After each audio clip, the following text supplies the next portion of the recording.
Le lendemain au réveil, je me sens relativement bien. On dort sacrément mieux sur un matelas. Mais cette félicité n'est que de courte durée. J'ai vite fait de me rappeler ce qui m'attend, et le tour de la forteresse n'aide absolument pas. Elle est aussi immense à l'intérieur qu'à l'extérieur, voire plus. J'ai le tournis en me disant qu'il faudra que j'inspecte toutes les chambres, cuisines, salles d'eau, débarras, garde-manger et armurés qui s'y trouvent.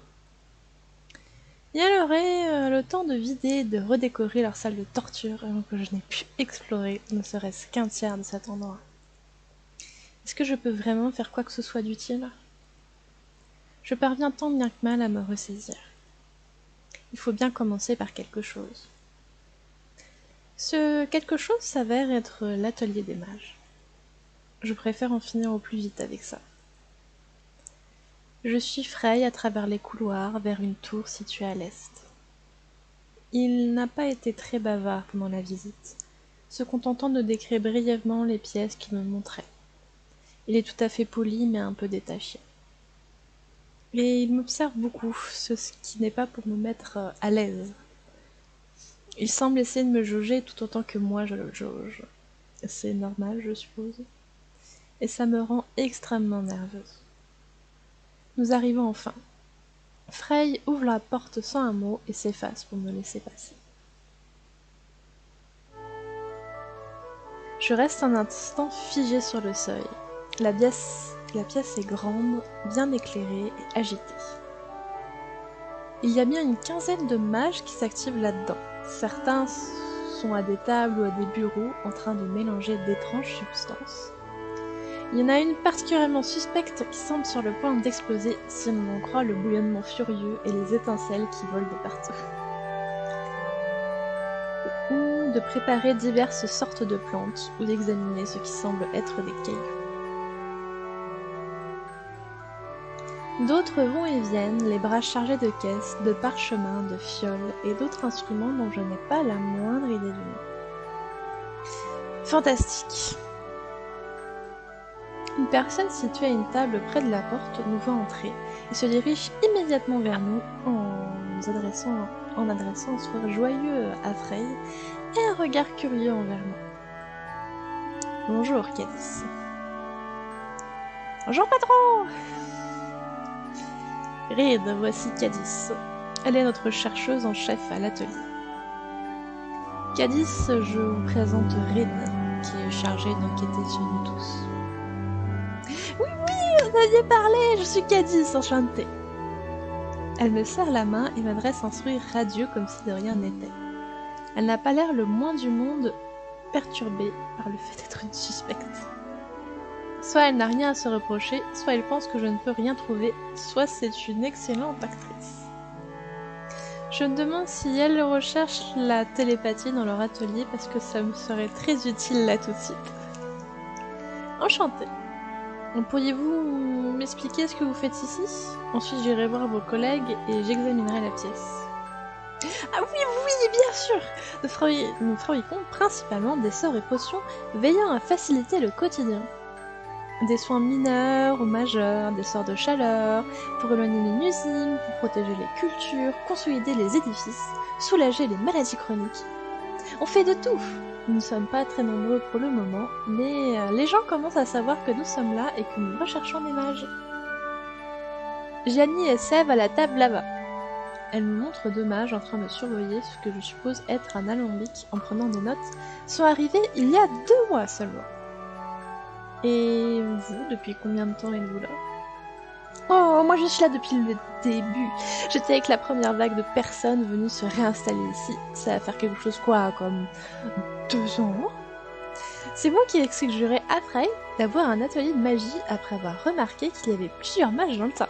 On a toujours besoin de sorts et de soins sous la main. C'était une excellente idée. Sans Cadis, nous aurions de sérieux soucis de trésorerie et notre vie serait beaucoup plus difficile. Ça fait donc peu de temps que des gens se sont réinstallés ici. Je suppose qu'il devait y avoir peu de monde au début, s'il a fallu 2 ans avant que les paladins ne réagissent. Puis-je vous demander pourquoi vous êtes installé ici? Ce lieu a une histoire pour le moins sanglante. La question semble la prendre au dépourvu, son sourire vacille. C'est vraiment pas une question que j'aurais posée comme ça, juste après 3 minutes après avoir dit bonjour, ou alors avec un peu plus de tact. Je sais que c'est mon travail et que si ça se trouve, ils sont en train de préparer le prochain règne de terreur de la région, mais je me sens quand même coupable de la voir faire cette tête. Oui, oui bien sûr, c'est d'ailleurs pour ça que nous l'avons fait. Nous voulions reprendre le contrôle et apporter quelque chose de différent à cet endroit. Elle n'a pas l'air de vouloir élaborer plus que ça, et je ne sais pas trop quoi demander pour lui en faire dire plus. Mon boulot à moi, c'était d'emmener les gens qui faisaient les marioles dans les tavernes se calmer dans une cellule. Frey me lance un regard songeur, mais n'ajoute rien. Formidable. Le silence commence à s'étirer, alors que je demande à Cadis de me faire le tour de l'atelier et de m'expliquer ce que font ses collègues. Elle se rassénère immédiatement, comme si je ne pouvais pas avoir demandé mieux, et m'entraîne également immédiatement vers 2 de ses camarades, ceux qui s'occupent de la potion explosive, qui s'avère être une sorte de catalyseur. Je ne suis pas sûre d'avoir bien compris. Quelque chose pour lier 2 sorts entre eux. Rendre un sort plus puissant, ou quelque chose dans le genre. Quelque chose de complètement neutre et dont la dangerosité dépend entièrement de ce qu'on en fait. Puis quelqu'un qui, apparemment, ensorcelle une pierre pour qu'elle puisse capturer les sons alentour et les repasser sur commande. Quelque chose qui peut aussi bien être utilisé pour l'espionnage que pour conserver ce qui se dirait lors d'une réunion de village.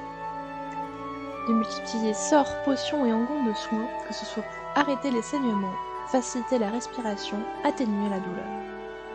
Quelqu'un d'autre semble chargé de mettre en boîte les petites étincelles dont Frey s'était servi pour allumer le feu hier soir. Les réactions des mages vont de la politesse froide à l'extrême nervosité en passant par l'enthousiasme à l'idée de parler de ce qu'elles font. Je commence à paniquer. Leur travail paraît, dans l'ensemble, relativement innocent, mais la magie est comme n'importe quel outil. Tout dépend de l'usage qu'on en fait. Et puis peut-être qu'elles ont un autre atelier où elles fabriquent des sorts complètement différents. Je ne pense pas qu'autant de monde puisse jouer la comédie aussi bien. Surtout qu'elles n'ont, pour ainsi dire, pas eu le temps de répéter. Donc je suppose que si activité illégale il doit y avoir, ça doit se passer ailleurs. Peut-être qu'elles-mêmes ne sont pas au courant d'ailleurs.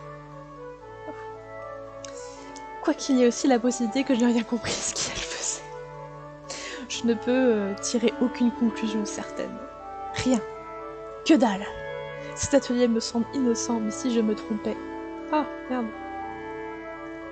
Cet atelier me semble innocent, mais si je me trompais, si je laissais passer quelque chose... Je sens mes mains commencer à trembler. Merde. On se calme, on se calme. J'essaye de respirer profondément, aussi discrètement que possible, tout en continuant à suivre toutes les explications qu'on me donne, ce qui n'est pas très évident, pour me calmer. Bon, s'il y a un atelier caché, peut-être qu'il y a un passage secret dans la pièce. En tout cas, je suis à peu près sûre que cette forteresse en a de toute façon, vu ce qui s'est trafiqué avant. Je demande à examiner les murs. Cadis semble surprise, mais ne fait aucun commentaire. Et Frey se contente de m'observer en silence, comme d'habitude. Je m'approche du mur du fond, en essayant de ne pas penser au fait que plusieurs mages sont en train de me fixer du regard. Le mur a l'air parfaitement normal. En même temps, on n'appelle pas ça des passages secrets pour rien. Je passe ma main sur les pierres en me sentant parfaitement ridicule et sans trop savoir quoi chercher. Un appel d'air, des pierres avec une texture ou une consistance différente. Je ne sais absolument rien. De plus en plus paniquée et gênée, je décide d'insister quand même. J'enlève un de mes gants et je repasse la main sur le mur sans rien y sentir davantage. En tournant légèrement la tête, je vois soudain Cadis apparaître dans mon champ de vision et je fais un bond de 3 km. Quel professionnalisme, Reed! Oh là là! Oh, pardon. Je ne voulais absolument pas vous surprendre, je suis navrée. C'est juste que... Elle montre ma main. Et je dois me retenir de la cacher immédiatement dans un pan de mon uniforme. Je sais très bien ce qu'elle a eu. J'ai les mains couvertes de plaques rouges. Elles sont là depuis une dizaine de jours, ce qui n'a rien de surprenant car elles apparaissent toujours quand je suis stressée. Frey s'approche, probablement à cause de mon saut de cabri, et cette fois-ci je lui remets mon gant. Pas avant qu'il n'ait vu les plaques, espérant signifier clairement que je n'ai pas envie de poursuivre le sujet. On peut vous soigner ça si vous voulez, on a des onguents pour ce genre d'irritation. Apparemment le message n'était pas assez clair, mais au moins elle a la délicatesse de parler à voix basse. Non pas que ce soit honteux, mais je n'ai pas particulièrement envie que les suspects de mon enquête se mêlent de mes problèmes de peau et de stress. Attendez, ne bougez pas, je vais vous chercher ça. C'est pas vraiment la peine. Elle est déjà partie vers une grande armoire de l'autre côté de la pièce. J'ai envie de m'enfoncer dans le sol, comme si les gens ne me toisaient déjà pas assez comme ça. Elle farfouille un petit moment, pendant lequel j'évite soigneusement de regarder Frey. Lui a la délicatesse ou l'indifférence de ne rien dire. Et voilà! Elle tient une petite boîte circulaire qu'elle a ouverte pour m'en montrer le contenu, une banale pommade blanchâtre. Mettez-en le matin et le soir pendant 3-4 jours et ça devrait aller beaucoup mieux, vous verrez. Je la fixe sans répondre, c'est très impoli, mais elle est très intrusive, alors j'estime qu'on est quitte. Enfin, pas exactement. C'est gentil de sa part, je suppose qu'elle veut m'aider, mais je n'arrive pas à l'apprécier. Et puis, ça pourrait parfaitement être du poison. D'accord, je suis toujours en parfaite santé après avoir mangé plusieurs fois ici, mais si elle utilisait quelque chose qui agit lentement pour être discret. En même temps, pour que ça marche, il faudrait que je meure sur la route, et moi-même je ne sais pas dans combien de temps je partirai. Donc c'est peu probable. Honnêtement, je suis plus sur la défensive à cause du côté embuscade de la chose que de la possibilité que ce soit du poison. Le sourire de Cadis commence à se figer un peu. Je ne sais pas quelle tête je fais exactement, mais ça ne doit pas être très plaisant. Et puis ça commence à faire un moment que je reste plantée là, à la regarder sans rien dire, après qu'elle m'ait gentiment tendu son remède. Il va falloir que je fasse quelque chose. J'accepte la pommade, c'est de la pommade gratuite. Donc, je soupire et ravale ma méfiance et mon exaspération. Même si c'était fait avec autant de tact et de délicatesse qu'une avalanche, ça a l'air d'être de mon cœur. Je peux faire un effort. Merci.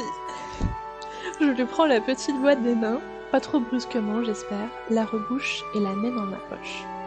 Cadis semble un peu désorientée, mais elle me sourit à nouveau. Si vous voulez, vous pourrez me montrer vos mains d'ici quelques jours pour qu'on voit comment ça avance. Normalement ça marcherait très bien, mais si les plaques sont tenaces, il faudra peut-être utiliser un petit sort. Merci beaucoup, je vous tiendrai au courant. Je veux bien tester des crèmes bizarres, mais il est hors de question que qui que ce soit me jette le moindre sort. Au moins la pommade, je peux tester un peu, voir si ça va me ronger la chair jusqu'au sou. Heureusement, Cadis ne semble pas s'attendre à ce que je me tartine les mains là tout de suite, alors je reprends mon exploration de la pièce, avec autant de succès que tout à l'heure. Tout ce que je gagne, c'est beaucoup d'embarras. Je refais un tour des mages, en m'attardant sur ceux dont je comprends le moins le travail.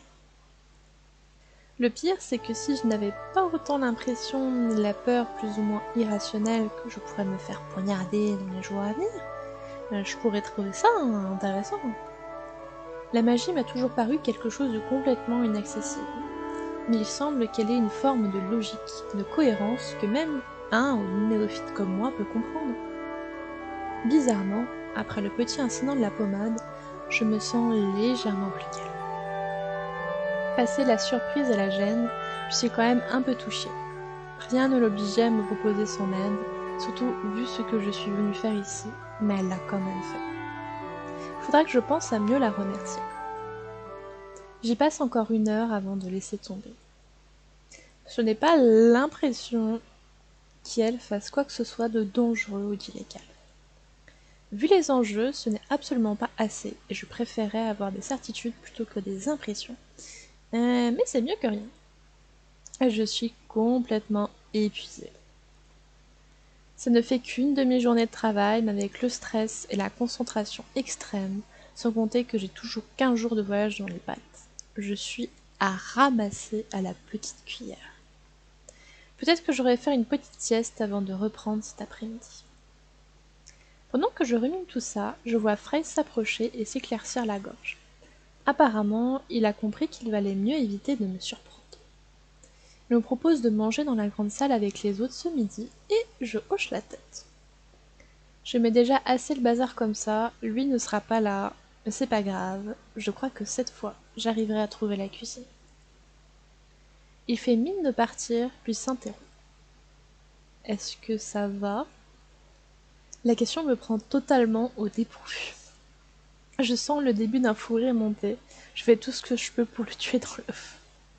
La réponse est très clairement non, mais c'est pas comme si j'étais d'humeur à me confier, surtout que je suis censée enquêter sur lui. Mais il a fait l'effort de demander, alors que j'aurais parfaitement accepté qu'il s'en toponne. Alors je peux au moins avoir la politesse de ne pas mentir effrontément ou l'envoyer paître. Disons que c'est pas exactement un travail facile, hein, mais ça va aller, vous en faites pas. Il a l'air aussi convaincu que moi, mais il n'insiste pas.